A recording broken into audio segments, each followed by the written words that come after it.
Yo, welcome to the Hoop Objective. In this video, we'll be continuing with the offseason breakdown series where we look at the teams that have been eliminated and we'll do a deep dive about what they should be doing with their team from top to bottom this offseason. The team that we'll be breaking down will be the OKC Thunder. They're one of my favorite teams to break down because of the sheer amount of young assets and talent that they possess. With that being said, they do have so many things to consider when it comes to how they should go about things. So without any further delay, let's get into it. The OKC Thunder are a rebuilding team, so they use this year more to develop that young talent than actually winning. They will end the 2022 season at 24-58, which put them at 14th in the West. They also averaged 103.7 points per game, which made them dead last in the NBA while giving up 111.8 points per game, which made them dead average at 15th in the league. They were actually really good defensively, especially when you consider the fact that this is an extremely young team. They have lots of young, long, and athletic guys that can really make an impact defensively, including SGA, Lukas Dort, Darius Bazley, etc. OKC also has a culture in which they always took pride in how they defend. I'm very confident in OKC eventually being a top 5 defensive team year in and year out. They did have a huge problem though. That was spacing and shot making. OKC literally had zero spacing and they really only had one guy who could consistently create his own shot, which was SGA, and even he didn't shoot well from behind the arc. So as you can see, OKC has some major improvements that needs to be made, especially offensively, and this is where I show you guys how they can kickstart that process. For OKC, there is one part of the offseason that is more important than the other parts by far, and I'm sure you guys can already guess it. As you guys may know, OKC has one of the most impressive treasure chests of first round picks ever, as they have a total of 17 first round picks over the next 5 drafts. They literally have enough first round picks to draft a whole nother roster. This would mean that OKC has the most swings at drafting a future superstar, allowing them to take the most risks. They will have 3 first round draft picks in the 2022 draft, which could make things pretty complicated. They could go 2 routes. The first one will be to just use all 3 draft picks and choose the guys that they like from whatever draft position they end up getting. The other option will be to use some of that capital to move up to get a guy they love, if the draft lottery doesn't favor them as much and they don't get a great draft position. To be honest with you guys, it would be hard to really predict which route they would elect to take until the draft lottery takes place, but what we can do is pinpoint which guys will make the most sense for them. I did end up making a draft board for them, so let's go ahead and get into that. OKC should prioritize getting the guy with the most potential to become a superstar due to having so many picks to take risks. They should do that with their own pick, which is likely going to be in the top 5. In that case, they should definitely be going for Chet Holmgren or Jabari Smith. I actually mentioned that the Rockets should go for the same 2 guys in their offseason breakdown, so that shows how talented these 2 really are due to Houston and OKC having completely different weaknesses. Chet is the best player in this draft, and he also has the most potential to become a superstar, so they should definitely take him first if they can. Chet will give them their big man of the future, while also further solidifying that up-and-coming defense. He will also help further diversify that offense with his all-around game on that end. Even though I wouldn't give Jabari Smith a higher grade than Chet, I do believe he would be a better fit for OKC. He'll be able to really bring some of that shooting that their team would desperately need and will be able to bring versatility defensively. You already know that Sam Presti is really looking at these 2 guys, and it will be a super tough decision trying to choose one or the other, but they will have to draft one of the cornerstone pieces for their franchise this year.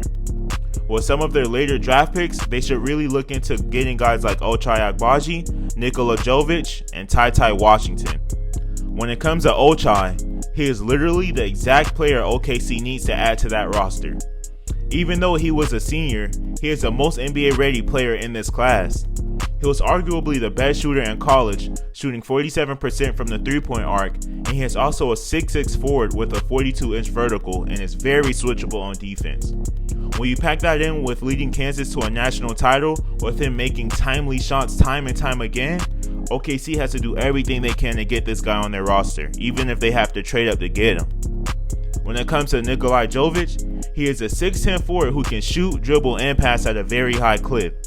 He is honestly very similar to Michael Porter Jr. in the sense that he is very skilled and versatile offensively, but not the best defensively. Nikolai will be able to bring some of that shot creation and spacing that OKC lacks if he can fulfill his full potential. This is a low-risk, high-reward project guy that OKC could take a risk on and could potentially help him become a very pivotal part to improving their team offensively. Ty Washington could also bring something similar to Jovic, but in the body of a 6'4 guard. He's extremely electric and has the potential to be a really good guy coming off the bench. The thing with him is you only draft him if you strongly believe in your team's player development squad because he is a very high risk. He is coming off of an ankle injury in a season where he didn't necessarily live up to some of his expectations coming out of high school. Drafting him would be you banking on his talent and the belief that you could get him playing to his full potential if you were to bring him in. I don't really see OKC making a huge push for any free agents, but if they do, there are only two guys that I can see them going after. Those guys are Malik Monk and Jalen Smith. Malik Monk is a guy that will be able to bring you consistent sharpshooting. He's only 24, so he'll be able to grow with the young guys and help them when it comes to their development by providing them with a bailout option if the offense were to become stagnant. This will also be great for Malik because this will allow him to get paid while being able to take a couple more shots per game due to him being more valued in OKC than in LA. If they're going to sign any free agent, this is definitely the guy they should be looking to snatch up. When it comes to Jalen Smith, he is a low-risk, high-reward type guy. After being a 5-star recruit in high school, his career has been derailed by injuries so far. He's a dude who can really post up and even make mid-range jumpers and free throws when given the opportunity. Signing him could bring you a big man who could come off the bench giving you 12 to 15 points per game if given the chance and given proper health. After the draft and free agency, OKC will have so many young guys to develop. This is actually the most important part of the rebuild because no matter who you bring in, you have to make sure they can become productive guys in the league. When it comes to that, OKC has always been really good at developing stars, but they have not been good at developing role players in recent years. There is a team that has been great at role player development though, my very own Miami Heat. The Heat have been able to stay relevant in large part due to being able to develop role players who are mostly undrafted.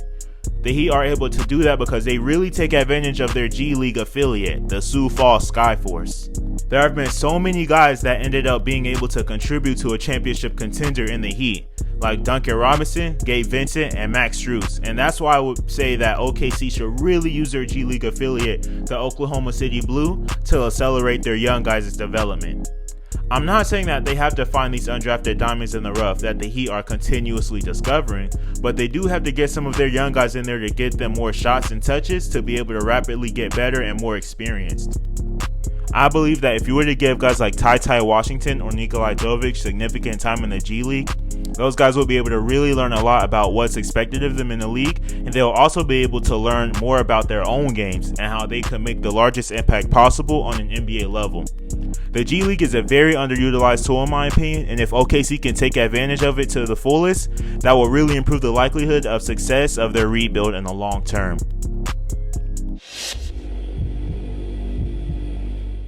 Mark Daigneault is currently the youngest coach in the NBA at 36 years old. This dude is literally younger than the Lakers' best player, LeBron James.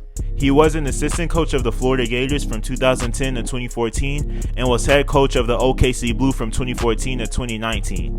In the 2019-2020 season, he will become Billy Donovan's assistant before being promoted as a head coach from 2020 to now. I don't know much about Coach Mark, but based on what I have seen, he has always been able to build a solid culture and get his guys to buy in defensively. Even though OKC has not been good due to the rebuild, they do have a really solid coaching foundation in Coach Mark, and they should be able to keep him as the coach of the future. With that being said, none of us really knows what he can do except for Sam Presti, and it will be hard to tell if he can keep this upward trajectory going or not. He is extremely unproven and probably lacks some of the experience that some of the older head coaches may have. That's what makes these next 2 seasons so important for him, because he has to look over these young guys' development and has to continue on an upward trajectory. His situation does remind me a lot of Kenny Atkinson when he was tasked with making sure that the Nets get better each and every season when they were rebuilding. What makes this situation so unique is that Mark has to look over his team's player development while also looking over his own development due to being such a young and relatively inexperienced coach, and that's a lot to put on his plate, but he will have to learn to juggle it all. He really has no choice.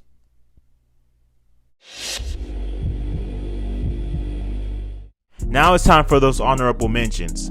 When it comes to the Thunder, they can really only focus on player development, the draft, and building their culture. But I want to emphasize something, and that's that Aleksej Pokusevski's third year will be extremely important. He has to show some improvement on the offensive end next year. He had been pretty decent as a defender and playmaker for them, but he has to get better as an off-ball scorer. AP really does have unicorn potential, but he has to gain weight and continue to show improvement. This past year was way too similar to his rookie year, and he can't stay the same forever, and having him become a perennial high-level two-way player will work wonders for the Thunder. Another honorable mention that I have is Luguentz Dort. Dort only has 1 year remaining for the 2023 season for about $1.9 million. OKC has to make sure that they extend him, and they cannot allow him to go to free agency. Over the past 3 seasons, Dort has developed into a very good 3-and-D wing, which complements SGA and Josh Giddey's playstyles beautifully. He is a little undersized at 6'3", but he doesn't allow that to affect his defensive impact. I'm sure Percy knows how imperative it is that he extends Dort, but I'm going to reinforce that they cannot let him go into free agency, period. Well, that's it for the OKC breakdown, y'all boys. I didn't really have too much for them to do because Sam Presti has already been doing an amazing job with this rebuild, and OKC fans should be really thankful that he is the one running their basketball operations. Thank you guys for tuning in, and if there is anything that you agree or disagree with, just let me know in the comment section. The next team we'll be breaking down in this series will be the Sacramento Kings. Please make sure y'all tune in to that one because fixing that dysfunctional franchise will be a lot of work, but we're gonna see what they can do. But yeah, man, just make sure y'all be back for that next vid, and we out. Peace.